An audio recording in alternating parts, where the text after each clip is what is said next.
Hi guys, welcome back to my channel. In this video, I will tell you guys how you can get cheated on, because I just got cheated on.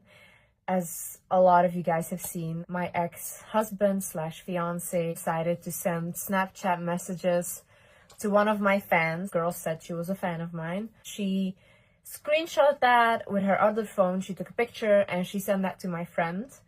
And that's how I saw it. I found out about this when I was 4 months pregnant. Also, I really want to say a huge thank you to my fans and my followers that have shown me so much love. When I revealed to social media that Landon had cheated on me, I was ready to ruin my own career, because I thought like, wow, this is all ruined. Also, I'm pregnant, guys. Pregnancy emotions, pregnancy hormones. Any woman that has been pregnant knows that you literally don't think clearly and you are very angry. When I'm angry now, I have extreme rage. When I found out that day, I thought to myself, okay, what do I do next? And then I went on Instagram and I saw one of my fan pages had posted me and Landon's Q&A, and then they were like, cutest couple on the internet. I looked at that and I thought to myself, I do not for a second want anyone to look up to this relationship or anyone think that this is a good relationship after what I just found out. So I thought, fuck it. I'm gonna ruin my own career. Genuinely thought this between me and my fans. That's it. Like, I did not know people would care at all. I really took the time to reevaluate my own behavior, because I really believe that things happen to you to teach you something. I don't believe that God works against you. I don't believe that the universe works against you. I believe that the life is working for you.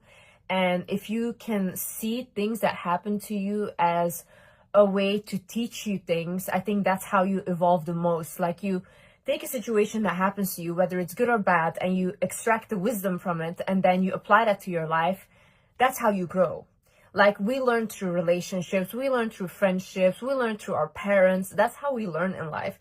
And if everything was good in life, you would probably not learn anything, or you wouldn't have the wisdom that you need to evolve in life. So this really taught me a lot. It's a trauma. It's a betrayal trauma. There was not one bone in my body that would have thought that Landon was cheating on me. There's not one time I found something, not in his phone, not anything. Like, genuinely, this guy was attached to my hip, and I would constantly be the one saying like, can you just leave? Can you go see your family? I found him a little bit too suffocating. And even in the video, like before this, in the Q&A, I say I want to live alone, because we were so much on each other. So to see this for me was like a huge, big shock. Also, betrayal trauma is very serious and it can really affect you. Girls sent my friend the messages. Me and my sister, we were at my mom's house, and Landon was in the US. And we were both like sitting, me and my sister, and we're laughing because my sister was around me and Landon also the whole time. She saw Landon as her brother. My mom saw him as a son. This guy was really integrated into our family, which is really big for me, because I have never introduced a man to my family like that. Like, even my ex, I moved to Dubai for him. I was with him for 3 years. Even when we broke up, I was still like 1 year friends with him. We were every day together.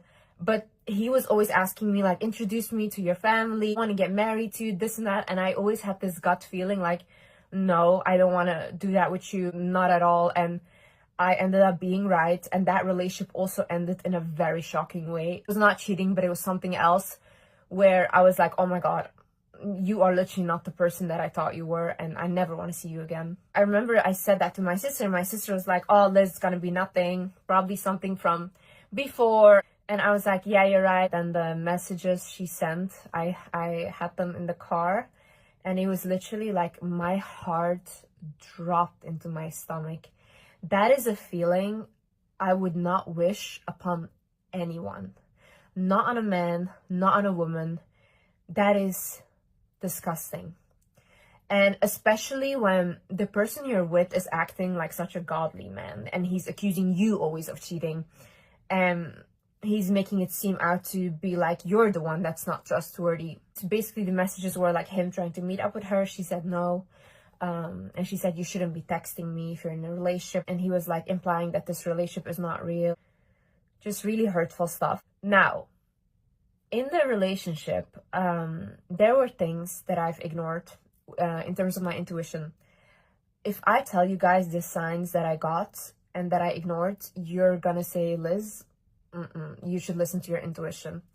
And the reason why I didn't listen to my intuition really is because I remember with my ex, I posted a video on YouTube and I said, intuitively, I feel like I shouldn't be with this person. And I said that he keeps calling me every day. This guy called me 30 times a day, okay? He called me 30 times a day. He would stalk me wherever I would go. I was paranoid. Like when a guy would come up to me on the street and ask for my number, I would literally start tweaking. That's how scared I was.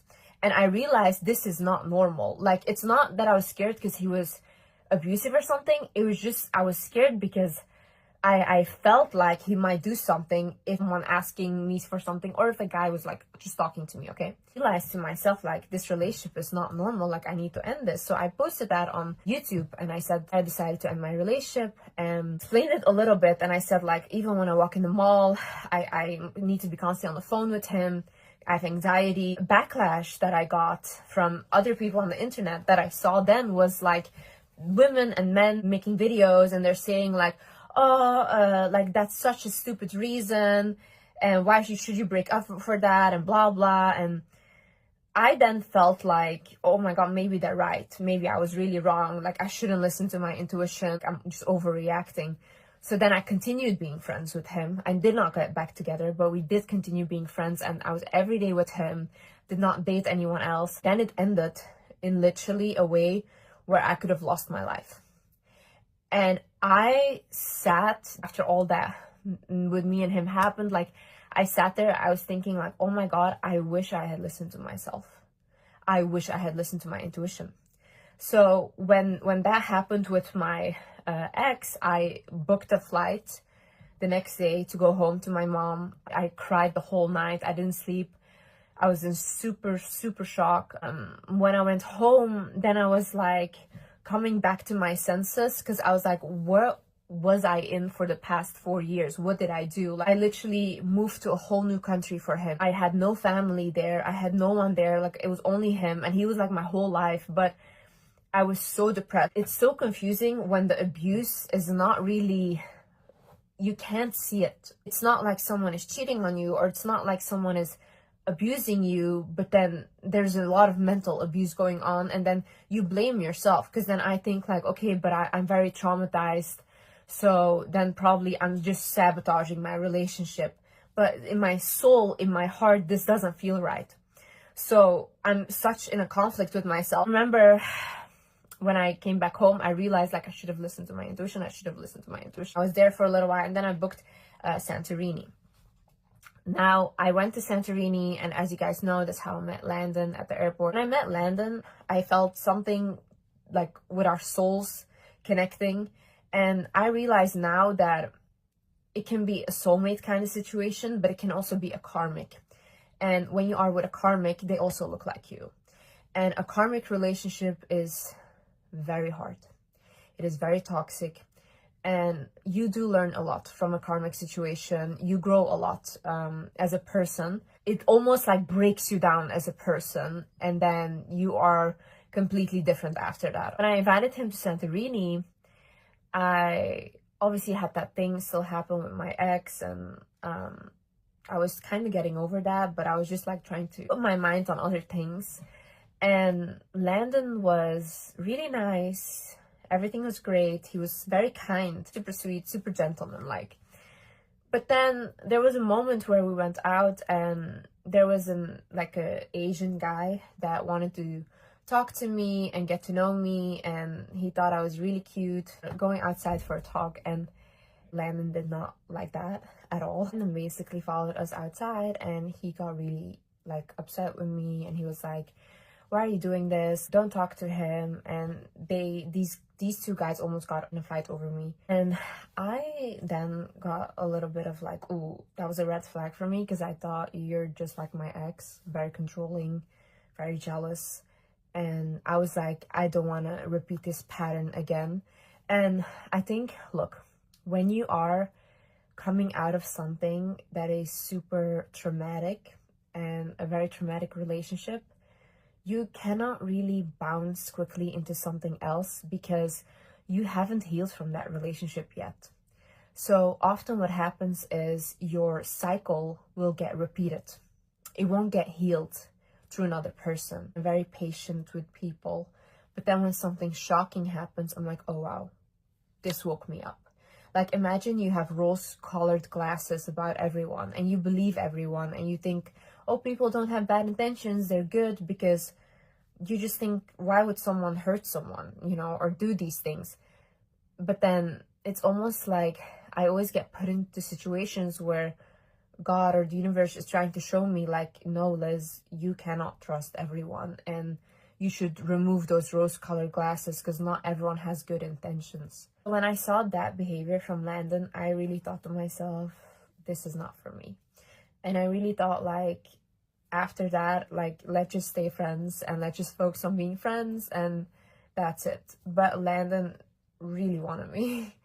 And I went back home with my friend and I was just going on with my life. And Landon kept messaging me, and I just wouldn't really respond anymore because I didn't want to give him any hope. Or he would message my friend and she also wouldn't really reply.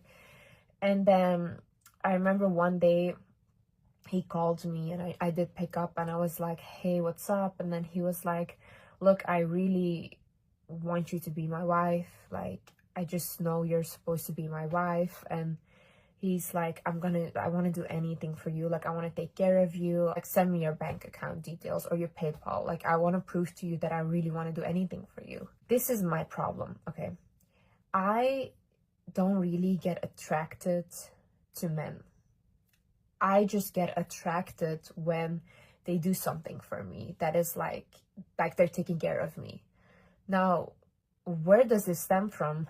It stems from not having a father figure in my life. So in my life, I'm not looking for a partner or I'm not looking to be in love. I'm looking to have that stable feeling of a parent or a father loving you, because that's the void that I feel. But then the issue is, obviously, in the relationship, I'm not that in love, because who would be in love with their father, you know, or a representation of their father? No one would. But when someone, like a man, does something for me big, like, for example, Landon, he told me, send me your PayPal. So I was like, okay, let me do it. Let's see what he does. And then he sent me $10,000. And then I thought, wow, like, he's literally sending me $10,000 so I would reply to his messages. And then I thought, wow, like, maybe I should give him a chance, because look how, like, what he's doing, like, a big thing to do, you know what I mean? And it's not even that I cared about the money. I don't, because I gave all that money to my fans on Instagram. It's not about the money. It was more like, oh, wow, like, he does this big thing. And with my ex, I had the same thing that I repeated again, which is so stupid. I should not have done this. But with my ex, it was like, I met him and I didn't really like him. I was not attracted to him. And I went back home. He wanted me to come back and he wanted, like, to have a relationship with me, and I kept saying no. And then he bought me a Rolex, which was 2 weeks after we met. And for me, that was such a big gesture, because before that, no one had ever bought me anything designer or anything. And now all of a sudden I have like a 15K watch, which is for me like, oh my God, like, oh, that's such a big gesture. So then I did give him a chance, but then still in the relationship, I don't think I was ever really in love. I saw him as my best friend, sure. Even when I was growing up, I was not in love with young people or something. I had a crush on Dr. Phil. I had a crush on Simon Cowell. And I thought that was always so funny, because my sister used to have a crush on Justin Bieber, you know, like, that's normal. But it's actually not funny. I think that's my first mistake I made. Like, I didn't go in to the relationship with the right intentions. I ignored my intuition from the beginning, where I thought wait a second, it's not normal how controlling he is over me. And I felt that intuitively I shouldn't be with him. I should have stopped there. Even if he sent me a big amount of money, even if he did all of that, I should not have continued and I should still have been friends. But I didn't, and then our relationship started, me and Landon, and I started taking him seriously, and he was genuinely too good to be true. That's how I would describe him. Like, the past year we were together, he did everything for me. And I'm not just talking money, I'm talking like time. Like, he would take 18-hour flights to come see me. All my bills he paid. Like, all his time he spent with me. Anything I wanted, I did like this, and he bought it for me. Every week I get flowers. Literally a dream guy. Literally a dream guy. And I just would think to myself, this is too good to be true. I would constantly think that. But then at the same time, my problem is I constantly think something feels off. And then you want to blame yourself, because I come from a very traumatized childhood. So if I feel that something is off, I blame it on my trauma. So it's almost like my head and my heart fighting with each other, because I'm not sure what I'm looking at here. Like, he is perfect, does the right things, he does the right things. Yeah, we argue. Yeah, he's very jealous, he's controlling. But those are things that a lot of people deal with in their relationships, you know? There's nothing going on. And also with the cheating, like, oh my God, he never left my side. Never, ever, ever. Like, even if I would push him to go to the US, go see your family, he would go for 2 days and he would come back. His phone was always open. I knew his password. He knew my password. We had one phone that was connected. So his messages, his FaceTime, everything would get received on that phone, and mine too. So we were really up in each other's business. He had my location. I had his location the whole year. So it's so weird. And on top of that, he's just literally spending all of his money on me. And the same with my ex. Like, my ex spent almost all of his money on me, so much that he got into debt. To me, it's so weird that these guys will go to such lengths and they end up doing something so weird. And with Landon, it's not even like that he wanted out of the relationship. I told him throughout our relationship, Landon, if you ever feel like you want to leave this relationship, I'm more than happy you can leave, but just don't betray me. I would constantly tell him that, don't betray me. I don't want to be betrayed. I would much rather have you tell me I don't want you or whatever and leave. And he said, yeah, of course. But obviously we saw what happened. And even after that happened, like, genuinely still wants to be together. He wants to be with me. He wants to have our family. And he told me, like, Liz, I never wanted to leave you. That's not the thing why I did it. He said he did it because he's very insecure. And he is very insecure. I get it. But I don't think that's a reason to cheat. I think if you're insecure or whatever, or you need validation, then tell me that. I'm your partner, you know, I'm like your wife, I'm carrying your child, tell me. Like, I can understand these things. He would constantly tell me, like, that he's not good looking, and I would constantly tell him, no, you are good looking. I would always try to hype him up, you know, but he would never believe it. And Landon also comes from a childhood where he was abandoned, or he didn't get enough love from his parents. And I feel like when men grow up with not enough love from their parents, or for example from their mom, like my ex had that, and then Landon, they love the chase, you know. That's the thing. These type of men will love to chase you, but they don't love it when they have you, or they don't appreciate it when they have you. So I think when Landon like first got with me, the fact that he could do all these things and like buy me things and then win me over, and then eventually when I come to a point where I'm even like, can you stop buying me stuff because it's like a little bit excessive, he would like kind of get turned off by me. It's almost like, you know how they want someone to be constantly mean to them, or dismissive of them, or cold towards them. And my ex was the same way. Once I started being nice to him, once I started showing him love, he was the same way. He would like completely, he would drop his standards. He wouldn't like me as much. But then when I returned to being mean or dismissive, they love me so much, and then they like try to win me over all again. But then it's just a game. It's a constant game. But you have to imagine if they didn't get enough love from their mother, for example. That is how their mother was. For example, with my ex, was a cold woman, was very dismissive towards him. So for him also, that's what he's trying to recreate in the relationship with me. If you look at the relationship, me and the two serious relations that I had, which was Landon and my ex, we're both doing the same thing. My ex was trying to recreate his childhood with his mom in me and looking for like a mother figure. And I think Landon was doing the same thing. He wanted a love like a mother. I could not give that to him. When you have never known love as a child, as an adult, you will go for what's familiar. And what is familiar is control, controlling what I wear, controlling what I do, what I say. And for me, I even view that in a man as, oh, he loves me.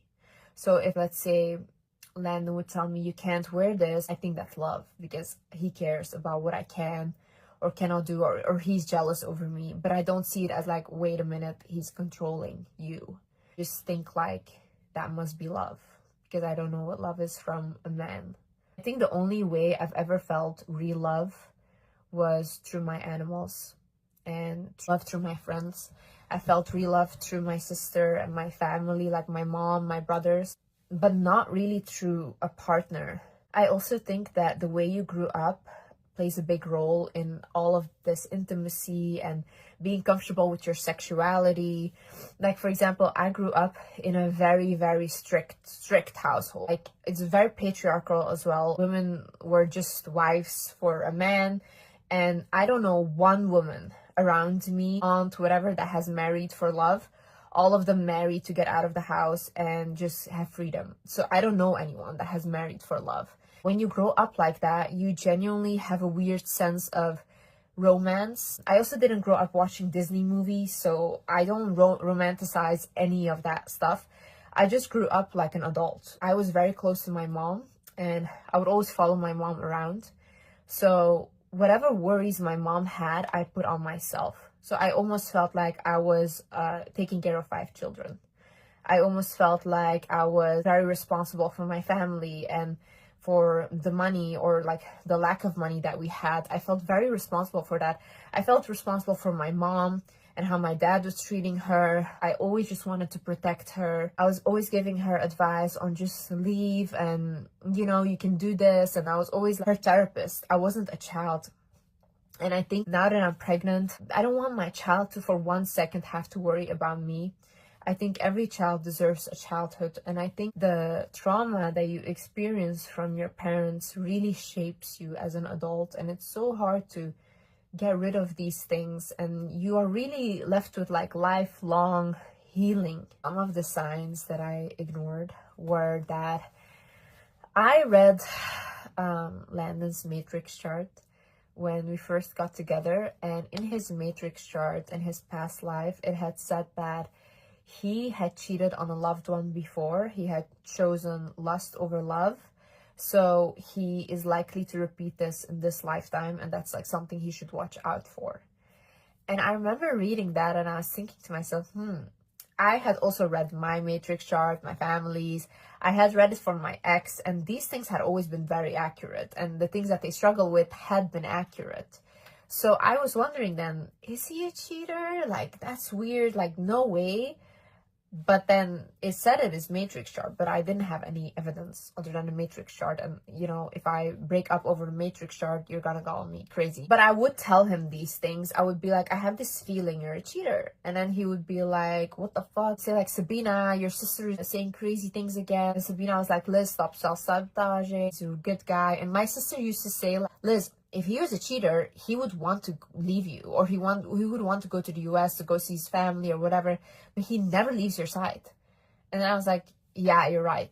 Like, there's no way. Another sign that I ignored was I was getting dreams and intuition. Yes, oh my God, even in the Q&A, the one before, when I filmed that Q&A with Landon, I didn't think anything of it. But when I saw a clip on TikTok go viral of me saying to Landon, he's talking about forgiveness and you should always forgive or whatever.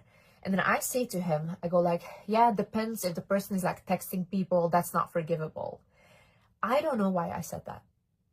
I don't know how I said that. I don't know what hell that came from. But me and Landon watched that video together and we thought that was so normal. And we were like, that was such a good video. We didn't even think about any of that. when I saw that back, I was like, how the fuck did I literally predict this? Also, before that, I had went to Dubai with my sister after me and Landon spent 3 months together in Switzerland. I had to go back to get some boxes because I was moving to the US and I still had some stuff there. So I went back and I was there with my sister for like 1 week, and Landon was 1 week in Dallas, and then we're gonna meet in London for my birthday. So then I remember when I was in Dubai, I had a dream where I see Landon and I see another girl, and I'm also in the dream. And then all of a sudden, Landon is with this girl. He's cheating on me in front of me, but the girl is confused that I'm angry. And I'm like, what the fuck are you guys doing? And then she looks at me confused in the dream. And then Landon is like trying to manipulate me into thinking that this is normal. So I'm like so confused. But then in the dream, I remember I was going to my family to tell them like, this is over, we're done. And then the dream basically ended with Landon like on the bench, like putting his head down, and he was really sad. And I woke up from that dream and I felt that this dream was a message. And I get dreams, and these dreams happen. So when I, for example, had a friend, this was even when I was with Landon, he saw it happen in real life. Like I had a friend, and that friend had like gossiping about me or whatever, okay? I had a dream about that night. Like that this friend of mine was talking shit about me, doing whatever, and that I couldn't trust this friend. So I woke up and I told Landon like, oh my God, I had this dream about this friend. Landon was like, oh, you're crazy, whatever. So then what happened is that same day, me and Landon, we found everything out like through another friend, and what I had dreamt was true. So he then said like, whoa, Liz, like you're scary. Your dreams actually happen. And I said, yeah, I've always had this. So he knew that. So I had that dream about him then cheating. So what I did, I FaceTimed him when I woke up, and I said, Landon, I had a dream where you were cheating on me and manipulating me into thinking this is normal. And I said, are you cheating on me? And he said, what the fuck? No. He's like, I'm actually so offended you would say that to me, blah, blah. And we had a whole fight. But I said, Landon, I don't dream things for no reason.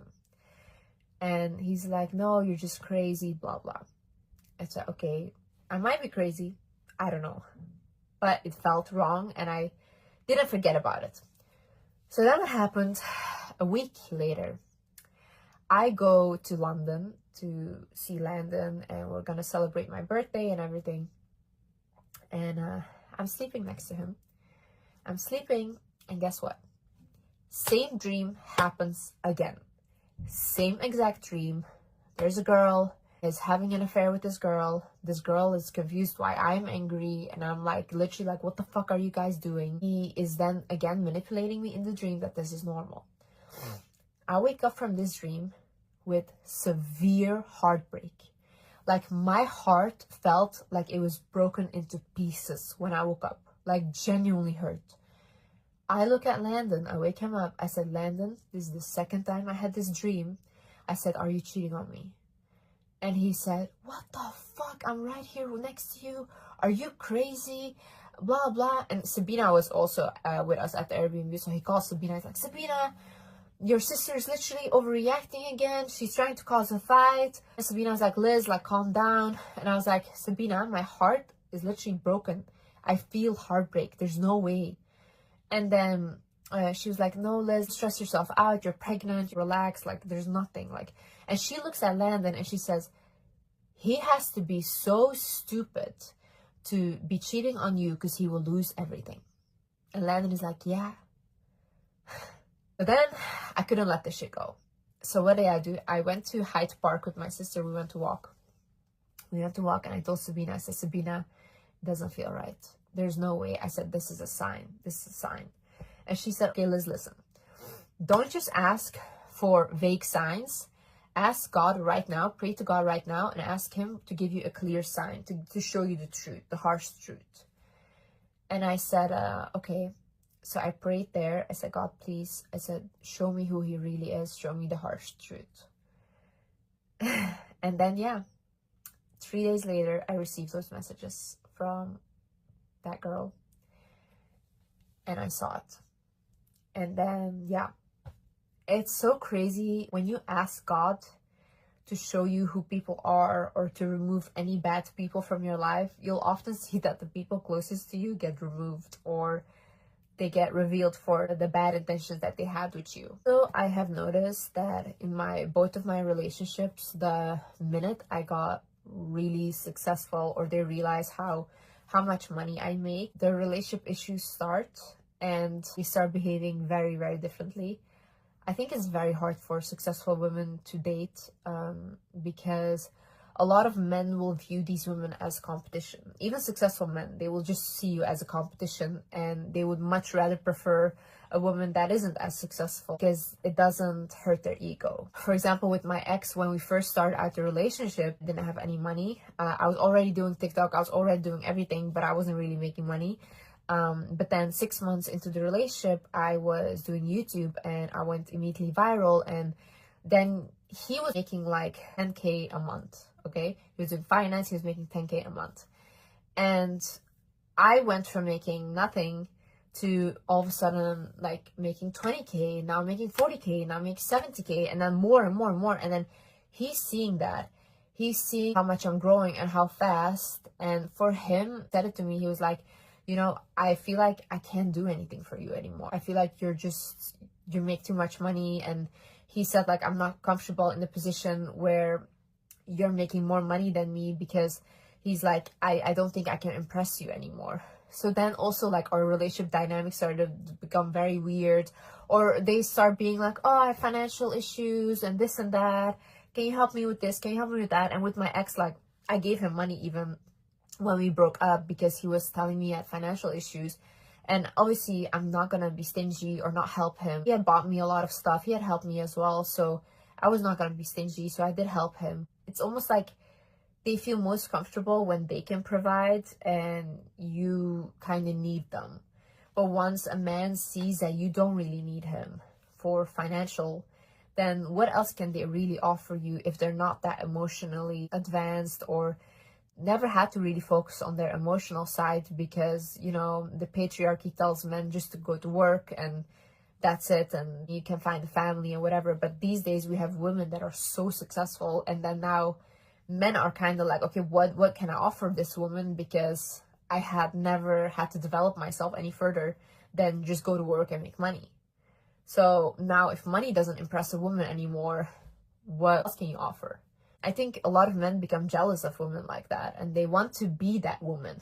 So I don't think you can be in a relationship with someone that wants to be you. I think I should be working on really what I want, on my sexuality, on becoming comfortable with my sexuality, on becoming comfortable with intimacy, because that's a big trauma. Like growing up, even if you were around a man, you could literally get like unalived. That was a whole culture that I grew up in. Like honor killings for girls are so normalized. You are not allowed to date. You are not allowed to do anything that's feminine. Then you are ruining the family's reputation. So when you grow up like that, how can you even like men? Like genuinely, how? Because you are scaring these girls from a young age of men, okay? And I'm gonna admit, most men are scary, but not all men are scary, and there's still good men. So how are you raising children to be afraid of another gender, and then you expect them to marry them and just be normal with them? That's not gonna be a healthy relationship, because they never even got to experience being with them. So another thing that I ignored, but my body was showing, and a lot of my fans have told me, was that a lot of acne in both of my relationships. Constant rashes, constant acne that I would get. And then I got, again, allergies, rashes. My skin was so messed up, inflamed. I started looking gray in the face, but I think it genuinely because I pour so much energy into people around me, and I really pour so much into them, like really in a codependent way. They say to me, I'm not happy. I think to myself, okay, how can I make you happy? How can you be happy? Like, that is like my whole world. I think men get a lot of energy from women.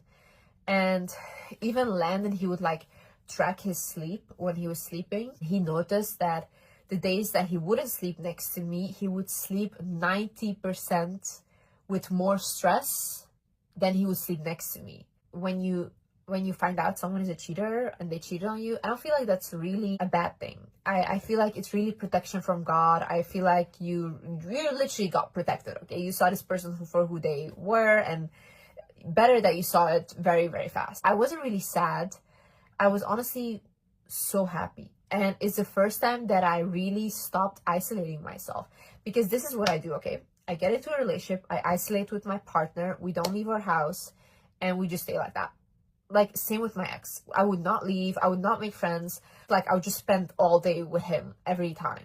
So I isolate myself on purpose because I think I feel safe when I isolate myself. That doesn't make the relationship healthy.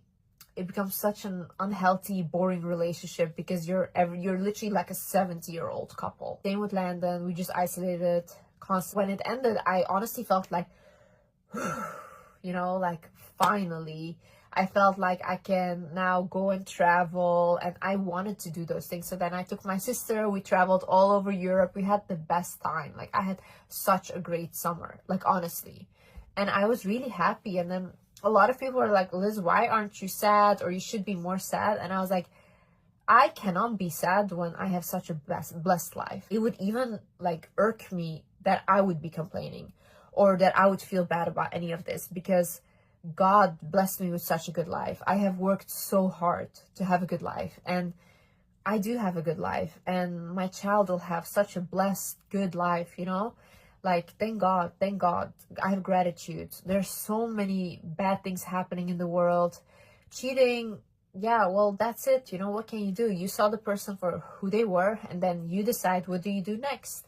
How do you handle this next? And honestly, when I was talking to a lot of people that are married for like 8 years, 10 years, they all told me that this is not a good reason to leave the relationship. And I said, excuse me? And they said, yeah, Liz, like, that's what marriage is about. You forgive the person and then you on again and all these things. And I was really thinking to myself, like, so is this how people live? So you guys just do all of that and then you forgive each other and then you continue. Then I was thinking, like, that makes sense to me if you are really into men and if you really like to be around them and if you love living with a partner or with a woman, or it doesn't matter who it is, you know, if you love and you love living with them, then yeah, that makes sense that you would want to figure it out. And or if, for example, you are with a person for money, like, great, you can stay. As long as you have money, they'll just do their thing and you can do your thing. But if you genuinely don't really like that stuff, and if you're happy by yourself or with your family, friends, and with your pets, I don't see the point in that. Like, it's just more drama, it's more stress, it's more struggling. So I don't get it. Also, this whole thing of like, oh yeah, men cheat, all men cheat. I don't believe that. I genuinely think there's men that don't cheat. Leaders cheat. There's a lot of women that cheat. And I honestly think you have to be really validation seeking and insecure to just cheat, because one person is never going to do it for you, and you constantly need the attention from other people or them to tell you that you are something in order for you to feel like you are something. Sometimes it can also be an addiction. When you start ignoring your purpose or you start ignoring what you're meant to do, then God will force you out of a situation. If you don't listen to the signs, if you don't listen to all of these things that God is telling you or showing you, you will be forced out of that situation, and that is really painful. Marriage and having children is a very big step. It's not something that should be glamorized because it's not that easy, not for a woman. And I don't think that when a woman gets into a relationship with someone that is not contributing anything financially, I don't think that's a fair relationship at all. Imagine you walk away from someone that is not willing to help at all and all these things, you know, it's super, super hard. So I do think women should think about that, because men think like that too. Men have super high standards. Men expect so many things from women. So expect at least money for yourself. So happy, like, the good thing that came out of this is like, I donated $50,000, $5,000 to 10 different single moms, and just my heart really, that really makes me feel so good, because every day still praying for me. They're so sweet. I'm so happy this happened. Like, I'm so happy this situation happened because I could have helped so many women, and I'm gonna continue doing that. I have done this before. You know, people always say like, oh, she's just a gold digger. I love money. I will always love money. I love money. But I also love giving money away. Like, that's why I love money. Like, if you have a lot of money, you can do so much for people, you know? If I have more money, then I can like start building schools and help countries and all these things, or orphanages. That's why I think money is such a beautiful thing. You can bless a lot of people with it. And if you're in a position like that, I would say like, you know, give back to people and help them, donate where you can, in public, in private, it doesn't matter, you know. Anyways, so yeah, I love you guys so much, and yeah, I see you in the next video. Bye bye.